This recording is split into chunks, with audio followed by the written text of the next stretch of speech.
Alors moi, c'est complètement différent. Mon expérience est complètement différente de mes collègues puisque je n'ai pas de, j'ai un public plutôt de grands, entre 18 et 20 ans, donc ils ont passé leur bac et le programme est de 2 ans, donc j'ai des premières années, j'ai des deuxièmes années. Voilà, j'enseigne uniquement le français comme le français langue étrangère. C'est leur matière majeure. Aussi avec l'anglais ou le chinois. Évidemment, je ne m'occupe pas de la partie chinoise ou anglaise, mais c'est un programme où ils ont 2 langues majeures, dont le français. Donc voilà, et donc c'est dans une université. Mon public étant complètement différent, on va dire que ce sont des jeunes adultes, donc qui sont évidemment autonomes, ils peuvent être tout seuls derrière un ordinateur, enfin il n'y a aucun souci, évidemment, on ne parle pas du tout du même public qu'en maternelle ou qu'en primaire ou même qu'au collège. Alors moi, je dois dire que dans l'ensemble, j'ai plutôt une bonne expérience des cours en ligne, puisque j'arrive à peu près à faire, je dis bien à peu près, à faire exactement comme en classe. C'est-à-dire que je garde les rituels de classe, donc voilà, c'est l'appel, toujours en début de cours, parce que je veux voir s'ils sont présents même en milieu de cours. Bon, voilà, la date, l'annonce des objectifs du cours que je vais taper en même temps, que je l'écrirai au tableau, là je le tape. Je garde aussi le même type d'activité, évidemment quand c'est possible, donc beaucoup de participation orale. J'essaye d'avoir beaucoup d'interactions, travailler en groupe, etc. Donc j'essaye de garder un climat vraiment de classe, comme on aurait en présentiel. Donc, j'essaie aussi de garder les supports pour pas trop déstabiliser les étudiants, c'est-à-dire j'utilise tous mes PowerPoints que j'utiliserai en classe. On utilise encore le livre, j'utilise les mêmes feuilles de travail que j'utiliserai en classe, mais évidemment, au lieu de leur donner la photocopie, eh ben, on fait le partage d'écran. Un partage d'écran. Donc, tout ça, c'est encore tout à fait possible. Donc, au niveau, évidemment, des supports, puisqu'ils sont plus grands, c'est un tout petit peu plus facile. Donc, pour moi, le défi est de s'assurer qu'ils ne décrochent pas, puisque moi, je les ai en première année. Ils partent avec 0 français. Ce sont des vrais débutants. Donc, c'est un public aussi local, hongkongais. Donc, c'est pas toujours facile. Aussi, je voudrais quand même rappeler que l'année universitaire est sur 26 semaines, en fait 6 mois.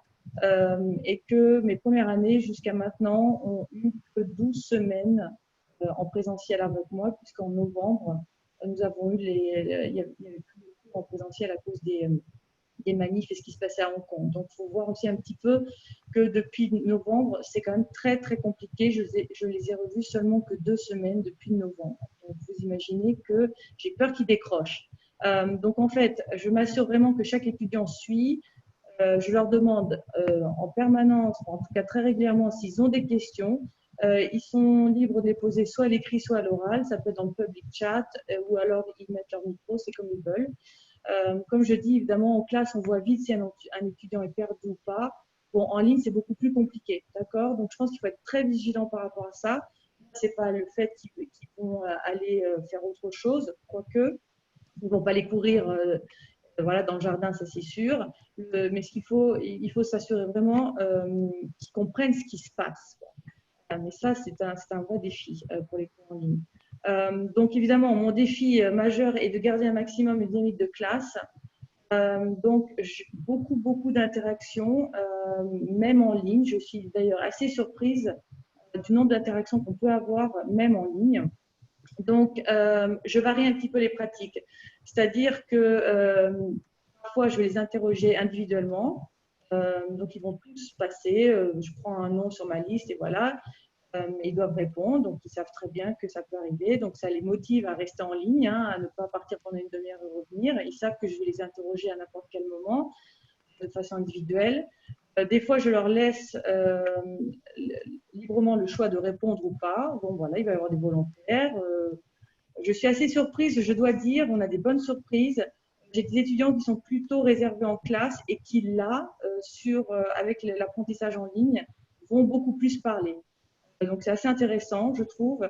Je pense que dans un monde, dans un enseignement avec un public asiatique, fait, ils ont tellement peur de perdre la face. Voilà, ils sont très timides, très introvertis parfois pour certains. Le fait d'être en ligne, et ben en fait, ça libère la parole pour certains. Donc ça, c'est plutôt intéressant, je trouve. Et puis aussi, je les fais travailler en groupe avec l'option que nous avons Breakout Rooms, qui est vraiment super. Donc, voilà, donc je maintiens au maximum une dynamique de classe où il y a beaucoup d'interactions. Donc, j'essaye, comme en classe, de parler le moins possible et de les faire participer le plus possible. Voilà. En ce qui concerne le curriculum, alors nous, rien n'a changé. Nous avons toujours le même curriculum. La seule, la seule chose que vraiment on nous a dit d'appliquer est d'être un peu plus flexible, donc plus de flexibilité par rapport aux attentes des étudiants. Cependant, le curriculum reste le curriculum. Donc, je dois dire que je m'attarde pas trop sur les détails, tout ce qui est exception, etc. Donc, je vais vraiment à l'essentiel. Ça, en plus, en ce qui me concerne, je prends énormément de temps. Je prends plus de temps à faire la même chose que je ferai en ligne, que je ferai en cours, pardon. Je mets beaucoup plus de temps à le faire en ligne. Donc quand même, tout prend un petit peu plus de temps. Voilà, il faut cliquer, il faut télécharger, il faut partager l'écran. Donc mine de rien, on attend des fois quelques secondes pour que chaque étudiant parle. Donc, mine de rien, tout ça accumulé, l'apprentissage est un petit peu plus lent en ligne. Donc voilà, donc moi, en ce qui me concerne, et je pense que c'est un bon conseil pour tout le monde, c'est vraiment s'assurer que tout le monde participe.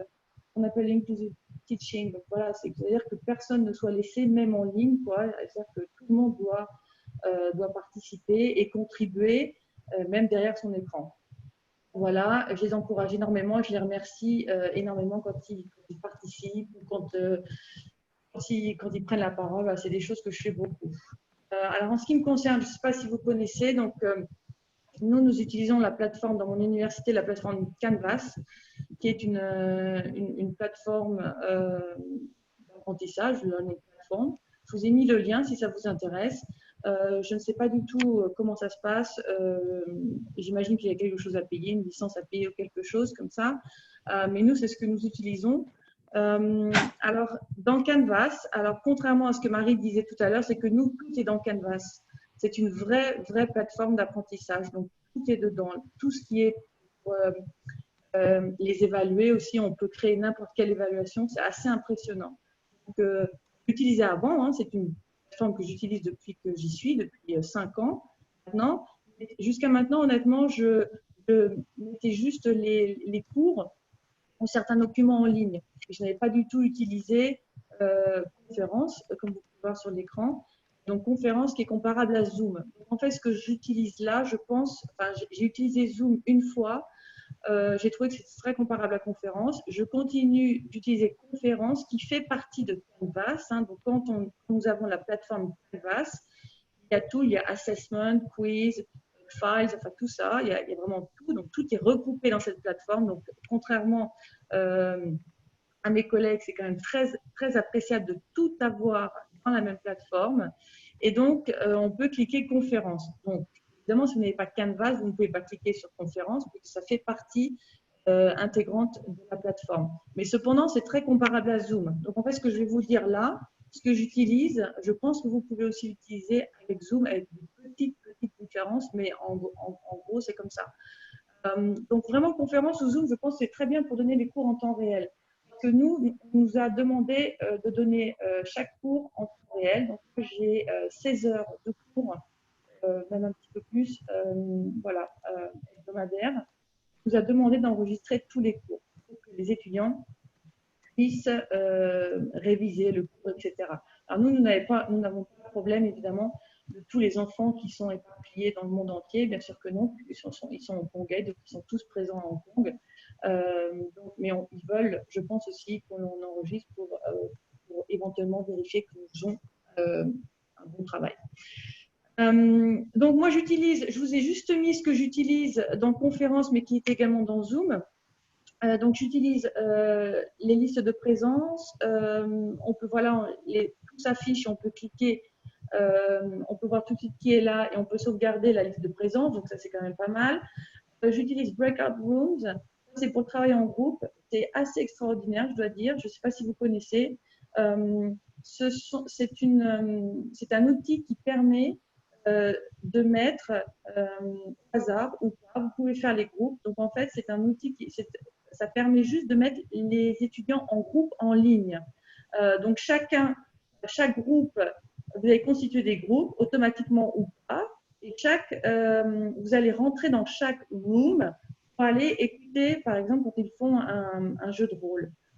Donc, pour travailler en groupe, c'est assez extraordinaire. Ça veut dire que si vous faites 4 groupes de 4, vous allez visiter, entre guillemets, chaque room, chaque espace, ils entendent parler et eux, ils ne se communiquent entre eux que dans leur groupe de 4. Donc, c'est exactement pareil qu'en classe, quand on fait des petits groupes, on fait des jeux de rôle ou qu'ils doivent faire un exercice ensemble. Donc, tout ce qui est travail de groupe, utiliser Breakout Room, c'est vraiment très bien. Évidemment, partage d'écran, ça c'est facile pour tous les documents, PowerPoint, PDF, audio, vidéo, tout marche. Il y a aussi un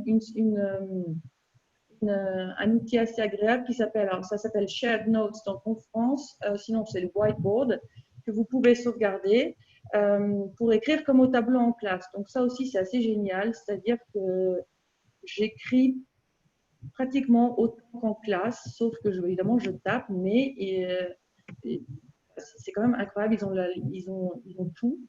C'est même plus clair parce que comme ça, ils n'ont pas besoin de déchiffrer. Ils n'ont pas vraiment besoin de déchiffrer, mais des fois, mon écriture, ils lisent encore mieux. Donc, c'est assez génial. Donc, ça, il faut vraiment l'utiliser. Ça sert de leçon, ça sert de support. Et en plus, vous pouvez le sauvegarder après. Aussi, ce qui est que j'aime beaucoup, c'est ce qu'ils appellent le système de polls. C'est un système de vote ou de sondage. Moi, je l'utilise pour inciter les étudiants à rester actifs et impliqués. C'est-à-dire que vous posez une question, ça peut être une question que vous tapez, ça peut être aussi une question que vous posez à l'oral, comme vous feriez en classe, et en fait, pour voir s'ils suivent bien, pour voir s'ils réagissent, s'ils sont toujours là, etc., ils vont répondre. Ils peuvent répondre oui, non, c'est vous qui installez le système de vote. Ils peuvent répondre oui, non, ils peuvent répondre vrai, faux, ils peuvent répondre A, B, C, D, d'accord? Donc, ça peut être aussi un système de correction quand ils ont fait un exercice à la maison, si c'était des vrais, des faux, ou A, B, C, D, ou quelque chose comme ça, ils peuvent répondre tous en même temps via ce système de pause. Donc, c'est assez bien et on voit tout de suite qui participe et en général, il y en a toujours qui, mais vraiment en 2-3 secondes, c'est fait, ils ont répondu. Et puis voilà, le sondage, les résultats du sondage s'affichent sur l'écran partagé. Donc ça, c'est assez chouette. Je fais vraiment régulièrement pour voir s'ils sont toujours là, pour voir s'ils suivent, etc. Et ils aiment bien. Le public chat, donc ça, c'est pour échanger rapidement à l'écrit. Donc voilà, c'est tout ce qui est OK, bonjour, ça va, etc. Évidemment, je parle, mais des fois, je leur pose ils ne comprennent pas souvent. Il peut très bien se passer qu'ils ne comprennent pas une question que je leur pose, donc je l'écris. Okay. Voilà, ça c'est juste pour échanger rapidement, mais ce n'est pas le cours. Le cours, ce sera plus, la trace écrite va être plus être sur Shared Notes ou Whiteboard. Et puis, vous pouvez aussi inverser les rôles. Ça veut dire que vous pouvez donner à l'étudiant le rôle de présentateur. Et c'est lui qui va partager les documents qu'il a avec le reste de la classe. Donc moi, j'utilise pour les présentations orales individuelles qui sont obligatoires dans notre curriculum et dans les évaluations. Et ils doivent mettre la caméra. Moi, je mets aussi la caméra dans ce cas-là, comme ça, il y a vraiment un contact. Et en plus, tout le monde profite de la présentation. Donc, ils peuvent se poser des questions après chaque présentation, etc. C'est assez sympa. Et puis évidemment, possibilité d'enregistrement audio et vidéo du cours. Je sais que pour Conference, mais je pense que c'est pareil pour Zoom, c'est en temps illimité, c'est-à-dire que moi j'ai des cours de 2-3 heures. Voilà, des fois ça déborde un peu, c'est 3h15, il y a 3h15 d'enregistrement. Évidemment, des fois j'arrête. S'ils ont une pause de 5 minutes, j'arrête pendant la pause, mais c'est quand même très facile d'enregistrer. Et je parle de conférence encore une fois. Une fois que j'ai fini mon cours est enregistré et téléchargé directement sur la plateforme Canvas, avec les notes, avec les statistiques qui sont incluses, le nombre de participants ayant parlé, répondu au sondage, etc. Donc voilà. Donc en gros, ça ressemble à ça, Conference dans Canvas. Donc vous pouvez toujours, vous voyez, il y a une adresse, vous pouvez toujours vous renseigner. Donc voilà, tout ce que je viens de vous dire, j'utilise tout ça en fait, le système de polling, screen sharing, le whiteboard, breakout rooms pour le travail en groupe. Tout ça, c'est vraiment très, très bien. C'est très, très bien fait. Et puis aussi, je vous ai mis la capture d'écran. Vous voyez, ça, c'est un cours que j'ai enregistré. Donc, vous voyez, le cours a duré 2h25, il y avait 26 participants, j'étais le modérateur. Et donc, vous voyez toutes les statistiques, vous voyez tout ce que je leur pose comme question et combien ont répondu. Et aussi, combien ont parlé. Donc, vous voyez qu'à chaque fois, moi, c'est ça, je regarde ça après, à savoir, vous voyez, ben, il y a 24 étudiants qui ont parlé sur 27. D'accord. Voilà, donc c'est assez génial. Donc moi, contrairement aux autres, j'ai la chance d'avoir une plateforme où tout est en fait réuni. H5P, alors ça c'est assez bien. J'ai commencé un tout petit peu à l'intégrer, mais il faut beaucoup de temps, donc j'ai pas encore utilisé. Mais regardez, c'est intéressant, surtout pour les vidéos YouTube. En fait, vous pouvez, vous avez une vidéo YouTube et vous pouvez poser des questions. Les questions s'affichent à certains moments. Vous voyez, donc au lieu d'arrêter la vidéo, etc., vous mettez une question et ça va apparaître au moment où vous voulez que l'élève réponde sur votre vidéo YouTube. Donc ça, c'est intéressant. Et du Caplet, c'est pas mal non plus pour créer pas mal d'activités un peu plus fun, un peu plus marrantes. Et Flipgrid, dont on parle beaucoup, je dois avouer personnellement, c'est pour ça que j'ai mis en cours. Je n'ai pas encore testé, mais c'est au programme. Apparemment, c'est très très bien pour les vidéos. Qu'est-ce qui marche bien? Les présentations orales individuelles sur un thème précis marchent super bien. Ils ont leur PowerPoint comme ils auraient exactement en classe. Ce sont des présentations très rapides, peut-être 3 minutes par étudiant maximum. Voilà, 2 minutes 30, 3 minutes et quelque chose près, quelques minutes. Voilà, ils ont un PowerPoint qu'ils partagent avec le reste de la classe et ils font leur présentation orale. Et après, voilà, la présentation aussi de quelques questions simples, voilà, avec le système de sondage, comme je vous ai dit, on pose des questions, etc., pour une compréhension globale ou ça dépend d'une compréhension un peu plus détaillée. Donc ça marche très bien en ligne. Au début, j'étais un peu sceptique, mais en fait, ça marche très, très bien. Puisque c'est exactement les mêmes conditions que s'ils étaient en classe. Et comme je leur demande de mettre la caméra, ils ne peuvent pas lire parce qu'ils n'ont pas le droit de lire. D'accord. Donc voilà. Et puis aussi, ça peut être sympa. Je leur fais faire une fiche de lecture hebdomadaire. Ils doivent se rendre sur le site de Un jour une actu. Ils ont des questions très simples. C'est pour mon cours de médias, pour la découverte de la culture française et aussi amélioration de la langue. Donc ça marche aussi très bien. Mais c'est plus en devoir. Mais ça marche aussi très bien.